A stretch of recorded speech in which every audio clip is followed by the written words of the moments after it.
Hello friends, welcome to my TET class. Friends, आज हम देखने वाले हैं हिंदी और हिंदी में हम देखने वाले हैं विराम चिन्ह। विराम चिन्ह क्या है इसने जानेंगे और साथ में कितने विराम चिन्ह हैं इन सबको देखेंगे और इनका प्रयोग कहाँ कहाँ होता है इसको जानेंगे। तो विराम चिन्ह क्या है? तो पहले मेरी बात सुनिए कि जब हम अपनी बातों को व्यक्त करते हैं तो हमारी बातों में एक भाव होता है। हम वही शब्द कड़े भाव में भी कहते हैं, नरम भाव में भी कहते हैं। तो जब हम इन शब्दों को बोलते हैं तो उसमें हमारे भाव प्रकट होते हैं, लेकिन क्या वो लिखित रूप में होते हैं तो क्या उनमें भाव प्रकट होगा? नहीं होगा ना।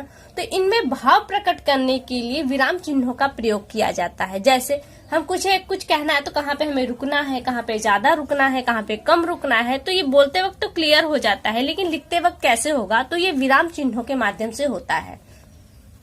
जैसे हम कोई एक सेंटेंस लेते हैं, देखिए हम यहाँ लिखते हैं रोको मत जाने दो। ठीक है, आप सेंटेंस को देखिए, यहाँ पे लिखा है रोको मत जाने दो। अब यहाँ पे इसका कोई भी भाव ले सकते हैं क्योंकि यहाँ पे विराम चिन्ह नहीं है। अगर हम विराम चिन्ह यहाँ पे लगा देते हैं रोको के बाद तो भाव क्या बनेगा? रोको मत जाने। कि कोई व्यक्ति जा रहा है तो उसके लिए हमारा संबोधन है कि उसे रोको, उसे जाने न दिया जाए, यानी कि मत जाने दो। लेकिन अगर ये विराम चिन्ह यहाँ न लगा के हम यहाँ पे लगा दे तो रोको मत जाने दो, यानी कि वो जो व्यक्ति जा रहा है उसे रोकिए मत जाने दो। तो आप देख रहे हैं कि विराम जो चिन्ह है ये बहुत ही इंपॉर्टेंट है, हमारे भावों को और अर्थों को में काफी परिवर्तन ला देते हैं। क्या है, अब यहाँ पे हम शब्दों के माध्यम से भी इसे देख लेते हैं। विराम का अर्थ है रुकना या ठहरना।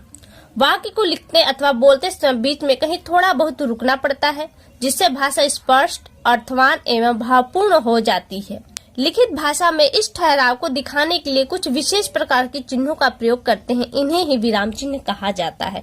जो लिखने के लिए हम विशेष प्रकार के चिन्ह यूज करते हैं उन्हें ही हम विराम चिन्ह कहते हैं। भाव और विचारों को स्पष्ट करने के लिए जिन चिन्हों का प्रयोग वाक्य के बीच या अंत में किया जाता है उन्हें विराम चिन्ह कहते हैं। प्रचलित प्रमुख विराम चिन्ह निम्नलिखित है। हम कुछ विराम चिन्ह है इन्हें देख लेते हैं। तो ये देखिए कुछ विराम चिन्ह है। पहले विराम चिन्ह कौन से विराम चिन्ह है, उनका नाम है, फिर वो चिन्ह है और इनका प्रयोग कहाँ होता है उसके लिए हम एक सेंटेंस भी हम लिख के बताएंगे। पूर्ण विराम। पूर्ण विराम कहाँ रहता है, क्या लगता है? उसका जो निशान है वो एक खड़ी पाही है। कोई सेंटेंस आप बोलते हैं वो पूरा हो जाता है तो एक खड़ी पाही लगती है, जिसे हम पूर्ण विराम कहते हैं। राम पढ़ता है तो राम पढ़ता है, ये एक खड़ी पाही हो गई। तो ये जो हमने लगाया है ये क्या है? पूर्ण विराम है। अब आता है अर्ध विराम। देखिए पूर्ण विराम को बोलने के बाद जितना हम ठहरते हैं उसका आधा हम यहाँ पे ठहरते हैं, जिसे हम कहते हैं अर्ध विराम। तो यहाँ पे कहता है एक वाक्य होता है, उसी पर आधारित दूसरा छोटा सा वाक्य होता है। जैसे कल रविवार है, कल रविवार है। क्यों रविवार है? तो यहाँ छोटा सा हो गया आपका छुट्टी है।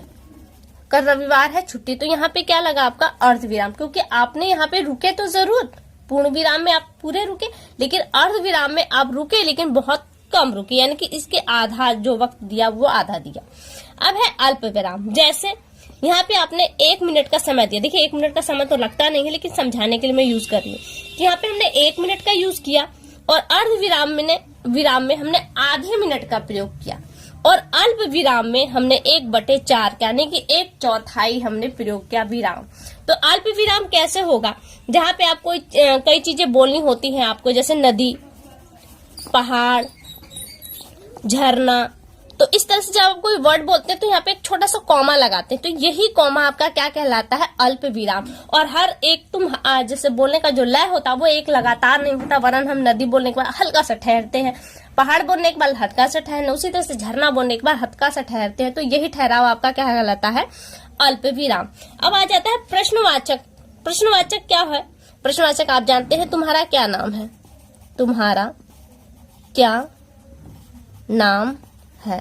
तो इस तरह के जो वर्ड है क्या, क्यों, कैसे जब आते हैं तो यहाँ पे एक प्रश्नवाचक निशान होता है, वो ये है। तो ये क्या है? प्रश्नवाचक चिन्ह। अब आ जाता है विस्मयादि बोधक चिन्ह। विस्मयादि बोधक चिन्ह हो जाए एक खड़ी पाही और उसके नीचे बिंदी होता है। और ये कब लगाया जाता है? आप जब विस्मय में पड़ जाते हैं, आश्चर्य होते हैं, हर्ष होता है, आपके अंदर घृणा होती है, तो विस्मयादि चिन्हों का प्रयोग होता है। जैसे हम लिखते हैं हाय वह मारा गया, गया।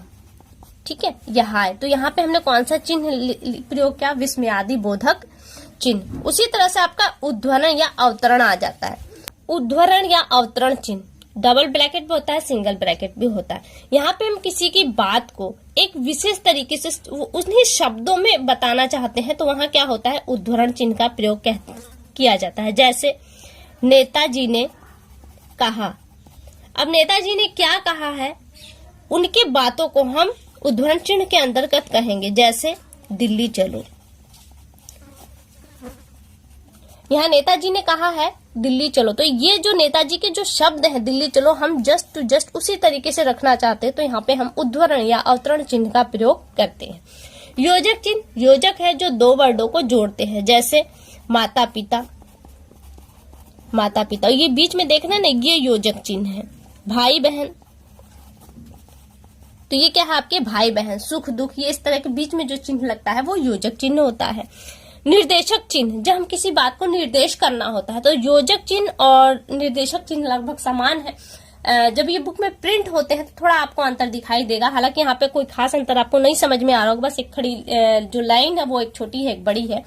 निर्देशन, जब किसी बात का हमको निर्देश देना होता है तो हम वहां पे कर देते हैं। जैसे हम लिखते हैं कि जैसे, अब जैसे शब्द लिखने के बाद हम ऐसे लाइन देते हैं तो ये क्या है, निर्देश होता है। अब आता है विवरण चिन्ह। विवरण, योजक, निर्देशक और विवरण लगभग समान है। अब विवरण चिन्ह में क्या होता है, आप ऐसे लगा के एक पाई खींच देते हैं। ऐसा कब करते हैं, आप जब पढ़ते हैं आपको कोई हेडिंग वगैरह डालनी होती है तो आप हेडिंग डाल देते हैं, फिर उसके बाद क्या करते हैं, आप इस तरह का निशान लगाते हैं। क्यों, क्योंकि अभी आपने जो हेडिंग डाला है उससे रिलेटेड पॉइंट अभी आपको दिखाने होते हैं, उस बात को बताना होता है, तो वहां पे आप क्या उसका विवरण अभी देंगे, इसलिए वहां पे विवरण वाला चिन्ह आप यूज करते हैं। कोष्टक है, जैसे कोई बात कहनी है, फिर आप उस बात में भी कोई ऐसा ठोस वर्ड आता है जिससे आप समझाना चाहते हैं, सामने वाला न समझ पाए, तो आप उसे कोष्टक में लिखते हैं। जैसे तुम साफ उच्चारण करो, तुम साफ उच्चारण। देखिए, अब हो सकता है कि उच्चारण शब्द का अर्थ सामने वाला न समझे, आपको लग रहा है ये कठिन वर्ड है, तो आप यहाँ पे क्या कर देंगे, बोलना। उच्चारण मीन्स बोला, तुम साफ उच्चारण करो। तो क्या हुआ, उच्चारण शब्द का एक मेन अर्थ और निकल गया जो कम लोग जानते हैं उनके लिए। तो आप किसी हार्ड वर्ड को जब इजीली समझाना चाहते हैं तो ब्रैकेट का यूज करते हैं, जैसे हमने यहाँ पे ब्रैकेट का यूज किया है। अब आ जाता है हंस पद या त्रुटि बोधक। जैसे आप कोई लाइन लिख रहे हैं लेकिन उसमें लिखने में कुछ छूट गया, जैसे मैं लिखती हूँ मेरा मन आज, यहाँ पे छूट गया एक पद और है, क्या छूटा हमें नहीं पता, लेकिन जब आपने दोबारा पढ़ा कि मेरा मन आज, क्या करेंगे, तो यहाँ पे हंसवाद या हंस पद चिन्ह लगाएंगे और यहाँ लिख देंगे व्याकुल। ये कि क्या छूटा है, आपका व्याकुल छूटा है, मेरा मन आज व्याकुल है। तो ये क्या है, त्रुटि बोधक। यहाँ पे आपसे त्रुटि हुई छूटा है तो आप त्रुटि बोधक चिन्ह लगा के ये शब्द अपने उस वाक्य जो छूटा है उसे लिख के आप सेंटेंस को पूरा कर देंगे। फिर आ जाता है आपका लाघव चिन्ह। लाघव चिन्ह होता है किसी बड़े शब्दों को, बड़े लाइनों को आप शॉर्ट में लिखें। जैसे उत्तर प्रदेश आप लिखते हैं, उत्तर प्रदेश, ये बड़ा है लेकिन बार बार जब इसे लिखना होता है तो ये एक समस्या जैसी हो जाती है कि बार बार यही चीज लिखना, तो इसे हम शॉर्ट में लिखते हैं। क्या लिखते हैं, उत्तर प्रदेश। अब डॉक्टर लिखना हो तो डॉक्टर लंबा हो जाएगा, तो क्या किया जाता है, डाल के इस तरह से जीरो लगा दिया जाता है। तो ये जीरो क्या है, आपका लाघव चिन्ह है, यानी कि उस वर्ड को वो लघु बना देता है। यह है लोप चिन्ह। जब आपसे हिंदी में संदर्भ, प्रसंग वगैरह पूछा जाता है तो एक सेंटेंस दिया होता है जिसको आपको लिखना होता है, तो क्या आप उस पूरे सेंटेंस को लिखते हैं। कोई हिंदी की 4 लाइन की कविता है और कहता है इसका अर्थ बताइए, तो आप क्या पूरी 4 लाइन लिखते हैं, नहीं लिखते। क्या करते हैं आप लिखते हैं मेरे घर का। मान लीजिए हमने जो पोएम ली है उसमें मेरे घर का अंडे जैसा था आकार, तब मैं यही समझती थी बस इतना सा ही सहज संसार, तो आप क्या लिखेंगे, मेरे घर का। ठीक है, इतना लिखने के बाद क्या करेंगे, आप इस तरह से डैश दे दो। डैश का ये बिंदी होता है, हम जल्दी के मारे ऐसे ऐसे कर देते हैं। तो ये क्या है, लोप। हमने इसके बीच में जो शब्द आए हैं, है संसार, है संसार, तो इसके बीच में, इस है संसार के और मेरे घर के बीच में काफी शब्द थे जो हमने छोड़ दिए, तो उसे हम उसका लोप कर दिया। तो किस चिन्ह के माध्यम से लोप किया, तो वो ये चिन्ह होते हैं जिसके माध्यम से हमने उस चीजों का लोप कर दिया। तो ये हो गए फ्रेंड्स आपके विराम चिन्ह। लगे एक बार कमेंट करके हमें जरूर बताएं। अगली वीडियो में आपसे फिर मुलाकात होगी, तब तक के लिए नमस्कार।